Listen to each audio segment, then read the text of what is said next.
শিক্ষকসকলৰ মাজত দেখা দিয়া ভ্ৰষ্টতাৰ পৰা সাধাৰণ বিশ্বাসীসকলে বাছি থাকিবৰ বাবে কি কৰা উচিত?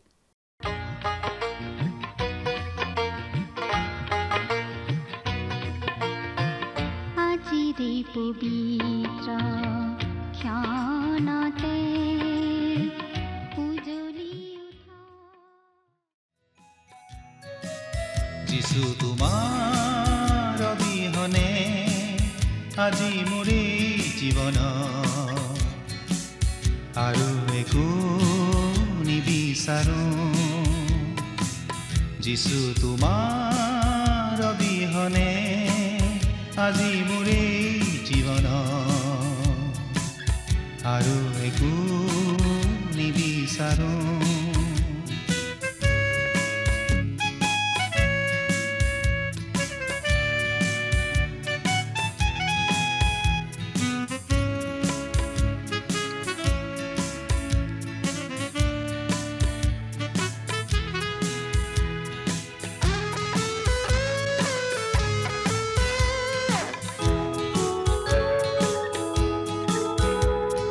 যিছু তুমি মোৰ সকলো, তোমাতে জীৱন লভিলো। হতাশা নিৰাশাৰ মাজতো জীৱনৰ আশা দেখিলো। সেয়েহে কেনেকৈ এৰো, যিছু তোমাৰ প্ৰেমতে থাকো। সেয়েহে কেনেকৈ এৰো, যিছু তোমাৰ প্ৰেমতে থাকো। যিছু তোমাৰ অবিহনে আজি মোৰ জীৱন আৰু একো নিবিচাৰো। নমস্কাৰ, আমাৰ ভক্তিবচন অনুষ্ঠানলৈ আপোনাক স্বাগতম জনাইছো। খ্ৰীষ্টীয় বিশ্বাসী লোকসকলৰ বাবে বিশেষভাৱে প্ৰস্তুত কৰা এই ভক্তিবচন অনুষ্ঠানটো হৈছে বাইবেল অধ্যয়নৰ ধাৰাবাহিক অসমীয়া অনুষ্ঠান। বাইবেলৰ গোটেই ৬৬খন পুস্তকৰে আমি ইয়াত অধ্যয়ন কৰিম।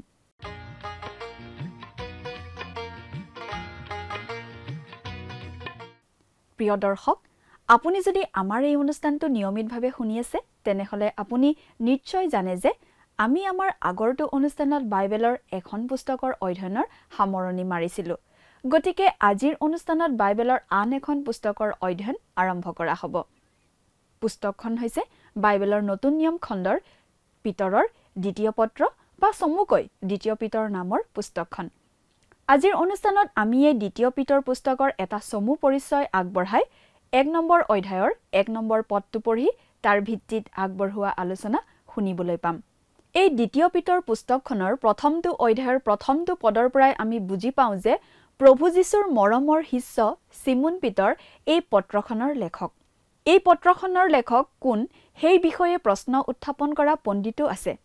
বহুতে পিতৰ এই পত্ৰখনৰ লেখক নহয় বুলি প্ৰত্যাহ্বানো কৰিছে, আৰু এনে প্ৰত্যাহ্বানৰ বাবে ৰক্ষণশীল পণ্ডিতসকলে এই পত্ৰখনৰ প্ৰতি পৰ্যাপ্ত মনোযোগ দি আহিছিল, আৰু সেয়েহে যাতে আজি এই চিঠিখন পাচনি পিতৰে লিখা বুলি ভালদৰে প্ৰতিষ্ঠিত হৈছে। আচলতে আমি বাইবেলৰ বিভিন্ন পুস্তক সম্পৰ্কে উত্থাপিত হোৱা লেখকত্ব আৰু অন্যান্য সমালোচনাত্মক বিষয়বোৰত বেছি সময় খৰচ নকৰাহে ভাল। আমাৰ বাবে মূল কথাটো এই যে এই দ্বিতীয় পিতৰ পুস্তকখন ঈশ্বৰৰ বাক্যৰ এটা অংশ, আৰু আমি ভাবোঁ যে ইয়াত আভ্যন্তৰীণ আৰু বাহ্যিক দুয়োটা দিশতে প্ৰমাণৰ প্ৰচুৰতা আছে। সেইটোৱেই মূল কথা আৰু সকলোতকৈ গুৰুত্বপূৰ্ণ কথা। সেয়েহে আমি ঈশ্বৰৰ বাক্য হিচাপে এই দ্বিতীয় পিতৰ পুস্তকখনত আমাৰ বাবে শিকিবলগীয়া, জানিবলগীয়া কি কি বিষয়বোৰ আছে তাতহে অধিক মনোযোগ দিয়া ভাল। অৱশ্যে পত্ৰখন যে পিতৰেই লিখিছিল তাৰ সমৰ্থনত দুই এটা কথা উল্লেখ কৰাও আমাৰ বাবে লাভজনক নিশ্চয় হয়। এই দ্বিতীয় পিতৰ পত্ৰখন লিখা হৈছিল আনুমানিক ৬৬ চনত, অৰ্থাৎ তেওঁৰ প্ৰথম পত্ৰৰ কিছুদিন পিছত আৰু তেওঁ খ্ৰীষ্টৰ বাবে শ্বহীদ হোৱাৰ কিছুদিনৰ আগতে। গতিকে এই দ্বিতীয় পিতৰ পত্ৰখন পিতৰৰ জীৱনৰ বিয়লি বেলাৰ গীতৰ নিচিনা বুলি আমি ক'ব পাৰোঁ। ঠিক যেনেকৈ দ্বিতীয় তিমথিয় পত্ৰখন আছিল পাচনি পৌলৰ মৃত্যুৰ আগে আগে গোৱা গীতৰ নিচিনা। দুয়োখন পুস্তকৰ মাজত আকৰ্ষণীয় সাদৃশ্য আছে। দুয়োখন পত্ৰতে খ্ৰীষ্টীয় মণ্ডলীয়ে যাত্ৰা কৰা তীৰ্থযাত্ৰীৰ পথটোৰ কাষত এটা সতৰ্কবাণী দিয়া হৈছিল যাতে সেই সময়ত বাটত থকা আৰু আজিৰ আমাৰ সময়ত এতিয়া আহি পোৱা ভয়ংকৰ ধৰ্মত্যাগৰ কথাটো চিনি পাব পৰা যায়। পিতৰে শিক্ষকসকলৰ মাজত দেখা দিবলগীয়া পাখণ্ডতাৰ বিষয়ে সতৰ্ক কৰি দিছে আৰু পাচনি পৌলে সাধাৰণ লোকসকলৰ মাজত দেখা দিয়া পাখণ্ডতাৰ বিষয়ে সতৰ্ক কৰি দিছে। প্ৰিয় দৰ্শক, কথাবোৰ অধিক বহলাই চাবলৈ আহকচোন এতিয়া আমি মূল আলোচনাটোৰ মাজলৈ আগবাঢ়ি যাওঁ। প্ৰিয় শ্ৰোতা, আমি এই অনুষ্ঠানৰ জৰিয়তে গোটেই বাইবেলখন এফালৰ পৰা অধ্যয়ন কৰি গৈ আছোঁ ধাৰাবাহিকভাৱে। আদি পুস্তকৰ পৰা প্ৰকাশিত বাক্যলৈকে আমি অধ্যয়ন কৰিম। আমি মাজে মাজে পুৰণি নিয়মৰ পৰা আৰু মাজে মাজে নতুন নিয়মৰ পৰা একোখনকৈ পুস্তক লৈ অধ্যয়ন কৰি আহি আছোঁ। আজিৰ অনুষ্ঠানত আমি অধ্যয়ন আৰম্ভ কৰিবলৈ লৈছোঁ বাইবেলৰ নতুন নিয়ম খণ্ডৰ পিতৰৰ দ্বিতীয় পত্ৰ নামৰ পুস্তকখন। এইখনো এখন পত্ৰ বা চিঠি। এইখনৰ লিখক হৈছে চিমোন পিতৰ, যীশুখ্ৰীষ্টৰ এজন মৰমৰ শিষ্য পিতৰ। অৱশ্যে আমি প্ৰায়েই উল্লেখ কৰি আহিছোঁ যে বাইবেলৰ আচল লিখক পবিত্ৰাত্মা ঈশ্বৰহে। ঈশ্বৰে বিভিন্ন সময়ত বিভিন্ন ব্যক্তিক অনুপ্ৰাণিত কৰি বাইবেলৰ বিভিন্ন পুস্তকসমূহ লিখাইছিল। এই দ্বিতীয় পিতৰ পুস্তকখন লিখা হৈছিল পাচনি পিতৰৰ যোগেদি। অৱশ্যে এই কথাটো ইয়াতে উল্লেখ কৰি থোৱা ভাল হ'ব যে এই পুস্তকখন পিতৰে লিখা নাছিল বুলিও কোনো কোনো পণ্ডিতে মত পোষণ কৰিব খোজে। Doctor W.G. মুৰহেড নামৰ বিখ্যাত পণ্ডিত এজনে এনেদৰে লিখিছিল, পিতৰৰ দ্বিতীয় পত্ৰখন যে পিতৰেই লিখিছিল সেই বিষয়ে আমাৰ হাতত ইমান ঐতিহাসিক প্ৰমাণ নাই, যিমান প্ৰমাণ নতুন নিয়মৰ আন আন পুস্তককেইখনৰ ক্ষেত্ৰত আছে। এই ধৰণৰ সন্দেহ উপজা কাৰণেই বাইবেলৰ নিষ্ঠাবান পণ্ডিতসকল গৱেষণাত ৰত হৈছিল আৰু এতিয়া এই কথাটো প্ৰায় সকলোৱে মানি লৈছে যে এই পুস্তকখন পাচনি পিতৰে লিখিছিল। কোনো এখন বাইবেল পুস্তক অধ্যয়ন কৰোঁতে আমি প্ৰায়েই সেই পুস্তকখনৰ পৰিচয় দাঙি ধৰোঁ। পুস্তকখনৰ লিখক কোন, তেওঁনো কি পটভূমিত কি উদ্দেশ্যেৰে কথাবোৰ লিখিছিল, কাক উদ্দেশ্য কৰি লিখিছিল ইত্যাদি কথাবোৰ আমি অলপ আলোচনা কৰি লওঁ। কিন্তু তেনেকুৱা কথাতেই আমি খুব বেছি সময় খৰচ কৰাও উচিত যেন নালাগে। এই দ্বিতীয় পিতৰ পুস্তকখনৰ ক্ষেত্ৰতো আমি এনেকুৱা আনুষংগিক কথাত বেছি সময় দিব খোজা নাই, কাৰণ আমি জানো যে এই দ্বিতীয় পিতৰ পুস্তকখনো ঈশ্বৰৰ বাক্যৰ অন্তৰ্গত আৰু এই কথাৰ সমৰ্থনত আভ্যন্তৰীণ আৰু বাহ্যিক দিশৰ বহুতো প্ৰমাণ আছে। কিন্তু যিহেতু এই পুস্তকখনৰ লিখক কোন সেই সম্বন্ধে প্ৰশ্ন উঠে, গতিকে আমি সেই বিষয়টো একেবাৰে এৰাই চলিবও নোৱাৰোঁ। এই কথাটো আমি অলপ সময় দি চাব লাগিব বুলি ভাবোঁ। পিতৰৰ দ্বিতীয় পত্ৰ বা চমুকৈ দ্বিতীয় পিতৰ পত্ৰখনক খ্ৰীষ্টীয় মণ্ডলীয়ে পবিত্ৰ শাস্ত্ৰৰ অন্তৰ্গত বুলি দীৰ্ঘদিন ধৰি মানি আহিছে। 372 চনত লাউডেকিয়াত বহা বিশেষ ধৰ্মসভাত এই পত্ৰখন পবিত্ৰ শাস্ত্ৰ বুলি গ্ৰহণ কৰা হৈছিল। আকৌ 397 চনত কাৰ্থেজ নামৰ ঠাইত এই পুস্তকখনক আকৌ এবাৰ ঈশ্বৰৰ বাক্য বুলি স্বীকৃতি দিয়া হৈছিল। আৰু আচলতে মণ্ডলীয়ে এনেকুৱা কৰাটো প্ৰথম ঘটনা আছিল। জেৰমে দ্বিতীয় পিতৰক শাস্ত্ৰৰ ভালগেট ভাৰ্চনত অন্তৰ্ভুক্ত কৰিবলৈ গ্ৰহণ কৰিছিল। ইউছেবিয়াছ নামৰ আদিমণ্ডলীৰ নেতা এজনে এই দ্বিতীয় পিতৰ পুস্তকখনক বিতৰ্কিত পুস্তকৰ শাৰীত ৰাখিছিল। আনহাতে অৰিজেনে এই পুস্তকখন গ্ৰহণ কৰিছিল। আলেকজেণ্ড্ৰিয়াৰ ক্লিমেণ্টে এই পুস্তকখন গ্ৰহণ কৰিছিল আৰু এই পুস্তকখনৰ ওপৰত ব্যাখ্যা আগবঢ়াই তেওঁ এখন কিতাপো লিখিছিল। বাইবেলৰ আন এখন পুস্তক যিহুদাৰ পত্ৰত এই দ্বিতীয় পিতৰ পুস্তকৰ কথা কিছুমান আমি পাওঁ আৰু আমি এই কথা সহজে মানি ল'ব পাৰোঁ যে যিহুদাই এই দ্বিতীয় পিতৰ পুস্তকখন ভালদৰে জানিছিল। এৰিষ্টিডেছ, জাষ্টিন মাৰ্টাৰ, ইৰেনিয়াছ, ইগনেটিয়াছ, ৰোমৰ ক্লিমেণ্ট আদি ভালেমান প্ৰাচীন মণ্ডলীৰ লিখকে এই দ্বিতীয় পিতৰ পত্ৰৰ পৰা উদ্ধৃতিও দিছিল আৰু এই পুস্তকত থকা কথাৰ সৈতে সহমতো আছিল। মাৰ্টিন লুথাৰেও এই পুস্তকখন সন্দেহৰ ঊৰ্ধত বুলি গ্ৰহণ কৰিছিল।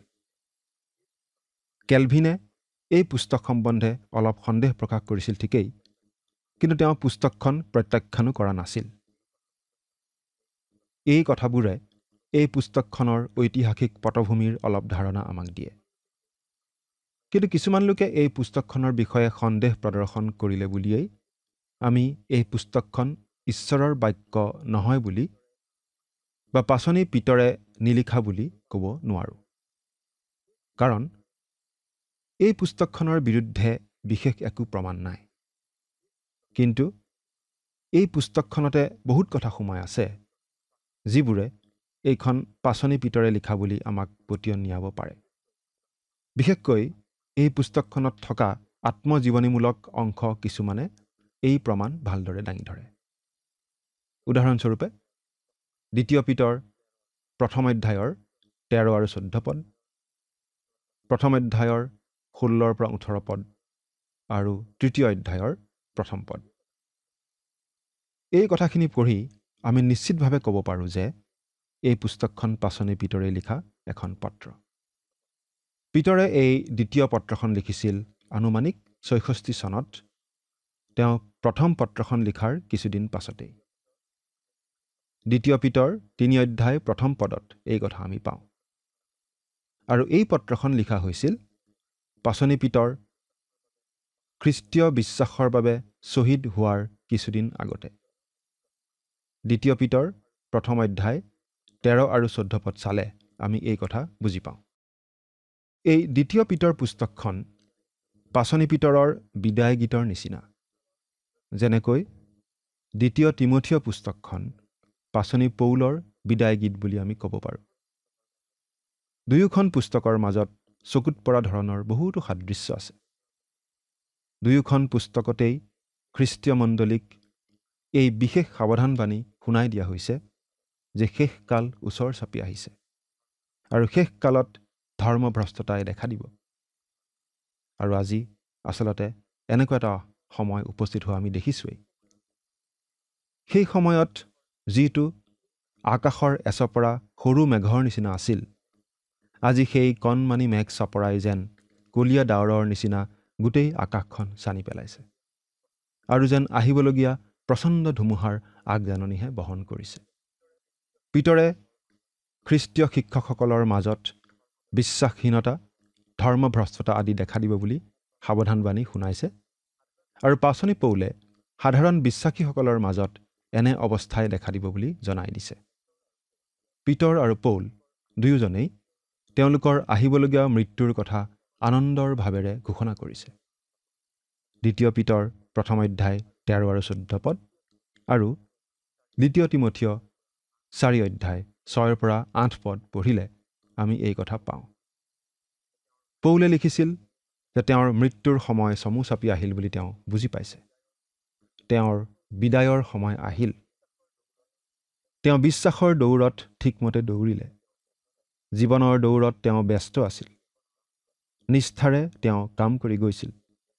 কিন্তু এতিয়া সেই সকলোৰে সামৰণি পৰিবৰ হ'ল। তেওঁ উত্তম যুঁজত প্ৰাণপণ কৰিলে। তেওঁ বিশ্বাস ৰাখিলে। তেওঁৰ বাবে ধাৰ্মিকতাৰূপ কিৰীটি ৰাখি থোৱা আছে। আৰু ঠিক তেনেকুৱা বিজয়ৰ মনোভাৱ এটা আমি এই দ্বিতীয় পিতৰ পুস্তকতো পাওঁ। কাৰণ ইয়াত পিতৰেও মৃত্যুৰ দুৱাৰদলিত উপস্থিত হোৱাৰ কথাটো প্ৰকাশ পাই উঠিছে। দুয়োজন পাচনিয়েই খ্ৰীষ্টীয় মণ্ডলীক পবিত্ৰ শাস্ত্ৰ ঈশ্বৰৰ বাক্যৰ ভেটিতেই দৃঢ় কৰিবলৈ উদগনি দিছে। আৰু এই ঈশ্বৰৰ বাক্যই ভৱিষ্যতে আহিবলগীয়া ধৰ্মভ্ৰষ্টতাৰ সময়ত প্ৰতিৰক্ষাৰ একমাত্ৰ উপায় বুলি তেওঁলোকে জনাই দিছে। আৰু এই কথাটোত আমি আচৰিত হোৱা উচিত নহয় যে শয়তানে নানা প্ৰকাৰে এই দ্বিতীয় পিতৰ পুস্তকক ঈশ্বৰৰ বাক্য নহয় বুলি প্ৰতিপন্ন কৰিবলৈ চেষ্টা চলাই আহিছে। কাৰণ এই দ্বিতীয় পিতৰ পত্ৰখনে শয়তানৰ আক্ৰমণ, শয়তানৰ কাঁড় প্ৰতিহত কৰিবলৈ শক্তিশালী ঢাল হিচাপে আমাক সহায় কৰি আহিছে। এই দ্বিতীয় পিতৰ পুস্তক আৰু পৌলৰ শেষ পত্ৰ অৰ্থাৎ দ্বিতীয় তিমথিয় পুস্তকৰ মাজত যি সাদৃশ্য আছে, সেই সাদৃশ্যই পিতৰৰ প্ৰথম আৰু দ্বিতীয় পত্ৰ দুখনৰ মাজত থকা বিশেষ পাৰ্থক্যৰ কথাটো প্ৰকাশ কৰে। পিতৰৰ প্ৰথম পত্ৰখনৰ বিষয়বস্তুতকৈ দ্বিতীয় পত্ৰখনৰ বিষয়বস্তু বেলেগ। যেনেকৈ পাচনি পৌলে ৰোমিয়াবিলাকলৈ লিখা পত্ৰ আৰু তিমথিয়ৰ প্ৰতি লিখা পত্ৰৰ মাজত যথেষ্ট প্ৰভেদ আছে। দ্বিতীয় পিতৰ পত্ৰত আমি দেখিবলৈ পাওঁ যে ধৰ্মভ্ৰষ্টতা আহি আছে, সেই ধুমুহা আহি আছে। তাৰ সন্মুখীন হ'বলৈ আমি নিজকে কেনেদৰে সাজু কৰা উচিত বাৰু? পিতৰে কৈছে মাত্ৰ এটাই উপায় আছে, আৰু সেইটো হৈছে জ্ঞানৰ দ্বাৰা। কেৱল খ্ৰীষ্টত বিশ্বাস কৰিলেই নহ'ব, কেৱল তেওঁক ত্ৰাণকৰ্তা বুলি গ্ৰহণ কৰিলেই নহ'ব, কিন্তু তেওঁক জানিব লাগিব। প্ৰভু যীশুৱে কোৱা কথা এষাৰ আমি আকৌ মনত পেলাই ল'ব খুজিছোঁ। আৰু একমাত্ৰ সত্য ঈশ্বৰ যি তুমি, তোমাক আৰু তুমি পঠোৱা যীশুখ্ৰীষ্টক জনা, এয়েই অনন্ত জীৱন। যোহন 17 অধ্যায় 3 নম্বৰ পদ। আমি কেৱল খ্ৰীষ্টৰ বিষয়ে জানিলে নহ'ব, আমি খ্ৰীষ্টক জানিব লাগিব। খ্ৰীষ্টক বাদ দি কোনো খ্ৰীষ্টীয় অনুষ্ঠান হ'ব নোৱাৰে। আমি সামাজিক অনুষ্ঠান পাতিব পাৰোঁ, কিন্তু খ্ৰীষ্টক বাদ দি স্থাপন কৰা কোনো অনুষ্ঠানক আমি খ্ৰীষ্টীয় অনুষ্ঠান বুলি ক'ব নোৱাৰোঁ। প্ৰিয় শ্ৰোতা, যদিহে আপুনি খ্ৰীষ্টিয়ান বুলি নিজকে চিনাকি দিয়ে, তেনেহ'লে আপুনি খ্ৰীষ্টক জানিবই লাগিব। তাৰ মানে কেৱল খ্ৰীষ্টৰ বিষয়ে জনা নহয়, কিন্তু খ্ৰীষ্টক ব্যক্তিগতভাৱে জনা। এই দুটা কথাৰ মাজত যথেষ্ট পাৰ্থক্য আছে। বহুতো অনুষ্ঠানে নিজক খ্ৰীষ্টীয় অনুষ্ঠান বুলি কয়, কিন্তু তেওঁলোকৰ আঁচনি, তেওঁলোকৰ কৰ্মসূচীত খ্ৰীষ্টৰ যদি কোনো স্থানেই নাথাকে, তেনেকুৱা অনুষ্ঠান কেতিয়াও খ্ৰীষ্টীয় অনুষ্ঠান হ'ব নোৱাৰে। তেনেকুৱা অনুষ্ঠান পেট্ৰল নোহোৱা গাড়ীৰ নিচিনা, গাখীৰ নোহোৱা পায়সৰ নিচিনা। মুঠতে আমি যদি খ্ৰীষ্টীয় বিশ্বাসী, আমি খ্ৰীষ্টক জানিবই লাগিব। এই দ্বিতীয় পিতৰ পুস্তকখনৰ মূল বিষয় ধৰ্মভ্ৰষ্টতাই মাথোন নহয়। সেই ধৰ্মভ্ৰষ্টতাৰ পৰা ৰক্ষা পোৱাৰ উপায় অৰ্থাৎ জ্ঞান, প্ৰভু যীশুৰ জ্ঞান সম্বন্ধেও ইয়াত আমি বিশেষভাৱে পঢ়িবলৈ পাম। এই জ্ঞাননো ক'ত আছে? এই জ্ঞাননো আমি ক'ৰ পৰা আহৰণ কৰিব পাৰোঁ? পিতৰে এই কথা আমাক দেখুৱাই দিছে যে কেৱল ঈশ্বৰৰ বাক্যৰ যোগেদিহে এই জ্ঞান আমি আহৰণ কৰিব পাৰোঁ। তেওঁ ঈশ্বৰৰ সুনিশ্চিত বাক্যৰ কথা আমাক ইয়াত ক'ব। প্ৰিয় শ্ৰোতা, এই কথাটো আমি মনত ৰখা উচিত যে খ্ৰীষ্টীয় জীৱনটো কেৱল আত্মিকভাৱে নতুন জন্ম লোৱাটোতেই নহয়। খ্ৰীষ্টীয় জীৱনটো হৈছে বৃদ্ধিৰ জীৱন, উন্নয়নৰ জীৱন, প্ৰগতিৰ জীৱন। এই দ্বিতীয় পিতৰ পত্ৰৰ মূল পদটো হৈছে শেষৰ পদটো। পদটো পাঠ কৰি দিছোঁ। আৰু আমাৰ প্ৰভু আৰু ত্ৰাণকৰ্তা যীশুখ্ৰীষ্টৰ অনুগ্ৰহত আৰু জ্ঞানত বাঢ়ি বাঢ়ি যোৱা, এতিয়া আৰু অনন্তকাললৈকে তেওঁৰ মহিমা হওক। আমেন। দ্বিতীয় পিতৰ 3 অধ্যায় 18 পদ। স্ত্ৰী ৰোগ বিশেষজ্ঞৰ কাম হৈছে সন্তান জন্ম দিয়াৰ সময়ত মাতৃগৰাকীক সহায় কৰা। সন্তান সুকলমে জন্ম দিয়াব পৰাতেই তেওঁৰ চিন্তা। আনহাতে শিশুৰোগ বিশেষজ্ঞজনৰ কাম আৰম্ভ হয় সন্তানে জন্ম পোৱাৰ পাছৰ পৰা। সন্তানটিক সুস্থ সবলভাৱে ডাঙৰ দীঘল হোৱাত সহায় কৰাটো শিশুৰোগ বিশেষজ্ঞৰ কাম। প্ৰিয় শ্ৰোতা, আজি বহুতো লোকে প্ৰভু যীশুখ্ৰীষ্টৰ শুভবাৰ্তা বিলাই আছে। ঈশ্বৰৰ সেই বাক্যৰ যোগেদি আজি বহুতো লোকে প্ৰভু যীশুখ্ৰীষ্টক ত্ৰাণকৰ্তা বুলি গ্ৰহণ কৰিছে, প্ৰভু যীশুখ্ৰীষ্টক বিশ্বাস কৰিছে, নিজৰ জীৱনৰ ত্ৰাণকৰ্তা প্ৰভু বুলি গ্ৰহণ কৰি পবিত্ৰ আত্মাৰ শক্তিৰে আত্মিক জন্ম লাভ কৰিছে আৰু ঈশ্বৰৰ সন্তান হৈছে। ঈশ্বৰৰ এই পৰিচৰ্যা চলি আছে। আৰু ঈশ্বৰৰ এই যি পৰিচৰ্যা, এই পৰিচৰ্যাৰ বাবে আমি সকলো কথাৰ বাবে আমি ঈশ্বৰক ধন্যবাদ দিব পাৰোঁ। কিন্তু প্ৰভু যীশুখ্ৰীষ্টক নিজৰ জীৱনৰ ত্ৰাণকৰ্তা বুলি গ্ৰহণ কৰি নতুন জন্ম লাভ কৰা লোকসকলক খ্ৰীষ্টীয় বিশ্বাসী হিচাপে, নতুনকৈ জন্ম পোৱা বিশ্বাসী হিচাপে বিশ্বাসৰ জীৱনত তুলি তালি ডাঙৰ দীঘল কৰাৰো বিশেষ দায়িত্ব আছে। আচলতে আমাৰ এই যি অনাতাঁৰ অনুষ্ঠান, এই অনাতাঁৰ অনুষ্ঠানটোৰ যোগেদিও আজি আমি ঈশ্বৰৰ বাক্য শিকাই খ্ৰীষ্টীয় বিশ্বাসীসকলক তেওঁলোকৰ বিশ্বাসৰ জীৱনত বৃদ্ধি পাবলৈ সহায় কৰিবলৈ আমি চেষ্টা কৰি আহিছোঁ। প্ৰিয় শ্ৰোতা, আমি যদি আত্মিক জীৱনত কেঁচুৱা হৈ থাকোঁ, যদি কেঁচুৱা অৱস্থাতেই থাকোঁ আত্মিকভাৱে, তেতিয়াহ'লে এই মন্দ জগতখনত আত্মিক জীৱনত আমি তিষ্ঠি থকাই টান হ'ব। প্ৰিয় শ্ৰোতা, যদিহে আমি ঈশ্বৰৰ বাক্য নিয়মিতভাৱে অধ্যয়ন নকৰোঁ, যদিহে আমি ঈশ্বৰৰ বাক্য নাজানো, তেনেহ'লে এই ধৰ্মভ্ৰষ্টতা আৰু অবিশ্বাসেৰে পৰিপূৰ্ণ এই মন্দ জগতখনত ঈশ্বৰৰ হকে জীয়াই থকাই আমাৰ বাবে যথেষ্ট কষ্টকৰ হ'ব।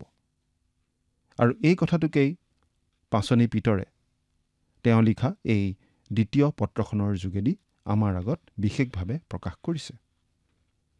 এই দ্বিতীয় পিতৰ পত্ৰখনত পাচনি পিতৰে ব্যৱহাৰ কৰা কিছুমান বিশেষ শব্দৰ আধাৰতেই আমি প্ৰথম পিতৰ আৰু দ্বিতীয় পিতৰ পুস্তক দুখনৰ মাজত থকা পাৰ্থক্য বুজি পাব পাৰোঁ। সেই শব্দবোৰ আমি গোটেইবোৰ আলোচনা নকৰিলেও কেইটামান শব্দ চাব খুজিছোঁ। তাৰে এটা শব্দ হৈছে বহুমূলীয়া। এই বহুমূলীয়া শব্দটো এটা বিশেষ শব্দ। এই বিশেষ শব্দটো বা একে অৰ্থৰ শব্দ পাচনি পিতৰে দুয়োখন পত্ৰতেই ব্যৱহাৰ কৰিছে। বিশ্বাস শব্দটো পাচনি পিতৰে দুয়োখন পত্ৰতেই কেইবাবাৰো ব্যৱহাৰ কৰিছে, কিন্তু এই দ্বিতীয় পিতৰ পুস্তকখনত পাচনি পিতৰে বিশেষভাৱে ব্যৱহাৰ কৰা শব্দ এটা হৈছে জ্ঞান। জ্ঞান, এই জ্ঞান শব্দটো বা ইয়াৰে সৈতে একে অৰ্থ বহন কৰা শব্দ মুঠতে 16 বাৰ ব্যৱহৃত হৈছে এই দ্বিতীয় পিতৰ নামৰ পুস্তকখনত। আৰু এই দ্বিতীয় পিতৰ পত্ৰৰ গোটেই কথাখিনি শেষৰ পদটোতেই সাঙুৰ খাই আছে, থুপ খাই আছে। কি বাৰু কথাখিনি? খ্ৰীষ্টৰ জ্ঞানত বৃদ্ধি পোৱা, অৰ্থাৎ খ্ৰীষ্টক অধিক অধিককৈ জনা। এইটোৱেই হৈছে খ্ৰীষ্টীয় বিশ্বাসৰ প্ৰধান মূল সকলোতকৈ প্ৰয়োজনীয় কথা। এতিয়া আমি বাইবেলৰ পৰা পাঠ কৰি দিব খুজিছোঁ। দ্বিতীয় পিতৰ প্ৰথম অধ্যায়ৰ প্ৰথম পদটো পঢ়ি দিম। আপোনাৰ লগত যদি বাইবেল আছে আপুনি অনুগ্ৰহ কৰি মেলি লওকচোন, আৰু যদিহে বাইবেল নাই তেতিয়াহ'লে আমি পাঠ কৰি দিম, মন দি শুনিব। দ্বিতীয় পিতৰ 1 নম্বৰ অধ্যায়ৰ 1 নম্বৰ পদ পাঠ কৰি দিছোঁ। যীশুখ্ৰীষ্টৰ দাস আৰু পাচনি চিমোন পিতৰ, আমাৰ ঈশ্বৰ আৰু ত্ৰাণকৰ্তা যীশুখ্ৰীষ্টৰ ধৰ্মগুণে যিবিলাক আমাৰে সৈতে একে সমান অমূল্য বিশ্বাসৰ অংশী হ'ল, তেওঁবিলাকৰ সমীপলৈ। ইয়াত পিতৰে নিজকে যীশুখ্ৰীষ্টৰ দাস বুলি কৈছে। তেওঁ নিজক যীশুখ্ৰীষ্টৰ দাস বুলি চিনাকি দিছে। দাস মানে কি বাৰু? দাস মানে আচলতে বন্ধা গোলাম। ঠিক এনেকুৱা এটা ভাৱ ইয়াত প্ৰকাশ পাইছে। আমি মন কৰা উচিত যে পাচনি পিতৰে নিজকে কোনো উচ্চ পদবীধাৰী লোক বুলি গৌৰৱ কৰা নাই। নিজকে তেওঁ এজন সামান্য দাস বুলিহে কৈছে। তেওঁ নিজকে পাচনি চিমোন পিতৰ বুলি কৈছে। পাচনি চিমোন পিতৰ, তেওঁ এজন পাচনি, কাৰণ তেওঁক প্ৰভু যীশুৱে বিশেষভাৱে বাছি লৈ তেওঁৰ শুভবাৰ্তা ঘোষণা কৰিবলৈ প্ৰেৰণ কৰিছিল, পাঁচিছিল, পঠাইছিল। আমাৰ ঈশ্বৰ আৰু ত্ৰাণকৰ্তা যীশুখ্ৰীষ্টৰ ধৰ্মগুণে যিবিলাক আমাৰে সৈতে একে সমান অমূল্য বিশ্বাসৰ অংশী হ'ল তেওঁবিলাকৰ সমীপলৈ। এই পত্ৰখন লিখা হৈছিল খ্ৰীষ্টীয় বিশ্বাসীসকললৈ। তেওঁলোক সকলোৱে একে সমান অমূল্য বিশ্বাসৰ অংশীদাৰ। প্ৰতিজন খ্ৰীষ্টীয় বিশ্বাসীয়ে মনত ৰখা উচিত যে ত্ৰাণকৰ্তা যীশুখ্ৰীষ্টৰ ধৰ্মগুণে অৰ্থাৎ যীশুখ্ৰীষ্টই আমাৰ ধাৰ্মিকতা হোৱা বাবেই আমি আজি অমূল্য খ্ৰীষ্টীয় বিশ্বাসৰ অংশীদাৰ হ'ব পাৰিছোঁ। আমি যেতিয়া খ্ৰীষ্টক আমাৰ ত্ৰাণকৰ্তা বুলি গ্ৰহণ কৰোঁ, আমাক ঈশ্বৰে সম্পূৰ্ণ ধাৰ্মিক বুলি ঘোষণা কৰে, আমাৰ সকলো পাপ অপৰাধ ক্ষমা কৰে। খ্ৰীষ্টৰ যি ধাৰ্মিকতা, সেই ধাৰ্মিকতা আমাক আৰোপিত কৰা হয়। গতিকে খ্ৰীষ্ট যিমান ধাৰ্মিক, সিমান ধাৰ্মিক বুলি আমি পৰিগণিত হওঁ। গতিকে প্ৰতিজন খ্ৰীষ্টীয় বিশ্বাসীয়ে খ্ৰীষ্টত সমান ধাৰ্মিক, কোনো বেছি নহয়, কোনো কম নহয়। কিন্তু এই সুবিধা কেৱল মাত্ৰ 2-এজনৰ বাবে নহয়, সকলোলৈকে ঈশ্বৰে এই সুবিধা আগবঢ়াইছে। সকলো লোকেই এই সুবিধা গ্ৰহণ কৰি খ্ৰীষ্টক ত্ৰাণকৰ্তা বুলি গ্ৰহণ কৰি আজিয়েই এই মুহূৰ্ততে ধাৰ্মিক বুলি পৰিগণিত হৈ ঈশ্বৰে আগবঢ়োৱা সেই পৰিত্ৰাণ লাভ কৰিব পাৰে। এয়া ঈশ্বৰৰ অনুগ্ৰহৰ দান। সেই অনুগ্ৰহৰ দান আপুনি বাৰু গ্ৰহণ কৰিছেনে? আপুনি বাৰু খ্ৰীষ্টক আপোনাৰ ত্ৰাণকৰ্তা বুলি গ্ৰহণ কৰি সেই ধাৰ্মিকতা গ্ৰহণ কৰিছেনে? ঈশ্বৰে আপোনাক আশীৰ্বাদ কৰক। আমেন।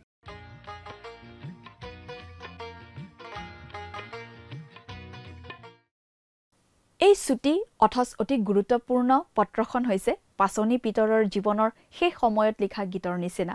অৰ্থাৎ তেওঁ ক্ৰুচত দি মৃত্যুদণ্ড দিয়াৰ আগতে খ্ৰীষ্টীয় বিশ্বাসীসকলৰ প্ৰতি তেওঁৰ শেষ বাক্য। তেওঁ তেওঁলোকক আহিবলগীয়া ধৰ্মত্যাগৰ বিষয়ে সতৰ্ক কৰি দিছিল, বিশেষকৈ শিক্ষকসকলৰ মাজত দেখা দিয়া ভ্ৰষ্টতাৰ বিষয়ে, আৰু তেওঁ সেই আগন্তুক ধুমুহাৰ বিৰুদ্ধে একমাত্ৰ প্ৰতিৰক্ষা হিচাপে খ্ৰীষ্টীয় বিশ্বাসক শাস্ত্ৰৰ ওপৰত দৃঢ়ভাৱে প্ৰতিষ্ঠিত কৰি ৰখাৰ প্ৰয়োজনীয়তাৰ কথা জনাইছিল। প্ৰিয় দৰ্শক, আজিলৈ আমাৰ অনুষ্ঠানটো ইমানতে সামৰণি মাৰিব খুজিছোঁ। পৰৱৰ্তী অনুষ্ঠানত আপোনালোকক পুনৰ লগ পোৱাৰ আশা ৰাখিলোঁ। সামৰণি মৰাৰ আগতে আহকচোন আমি খন্তেক প্ৰাৰ্থনাত মূৰ্ণত কৰোঁ হওক। স্বৰ্গত থকা অতি মৰমীয়াল দয়ালু পিতৃ ঈশ্বৰ, প্ৰভু তোমাক ধন্যবাদ দিছোঁ, তুমি যি তোমাৰ পবিত্ৰ বাক্য অধ্যয়নৰ সুন্দৰ সময় দান কৰাৰ বাবে। বিশেষকৈ পিতৃ সময়তে প্ৰাৰ্থনা কৰিছোঁ প্ৰতিজন দৰ্শকসকলৰ বাবে।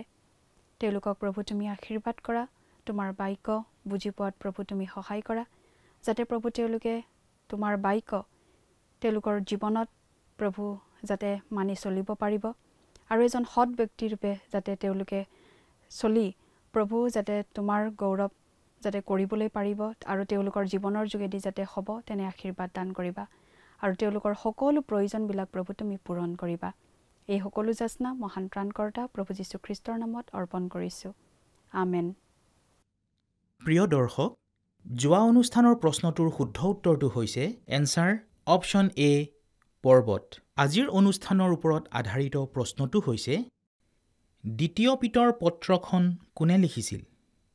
অপশ্যন এ পাচনি পৌল, অপশ্যন বি পাচনি পিতৰ, অপশ্যন চি পাচনি John, option D doctor look. প্ৰিয় দৰ্শক, আজিৰ প্ৰশ্নৰ সঠিক উত্তৰটো আজি সন্ধিয়া 6 বজাৰ আগেয়ে আপোনাৰ নাম আৰু সম্পূৰ্ণ ঠিকনাৰে সৈতে আমালৈ 7429840242 নম্বৰত SMS নাইবা হোৱাটছআপ যোগে প্ৰেৰণ কৰক। প্ৰিয় দৰ্শক, যদি আপোনাৰ এই অনুষ্ঠানটি শুনি ভাল লাগিছে তেনেহ'লে এই নম্বৰত এটি মিছ কল দিয়ক। ইয়াৰ যোগেদি আপুনি পৰৱৰ্তী অনুষ্ঠানত বিজয়ী হ'ব পাৰে।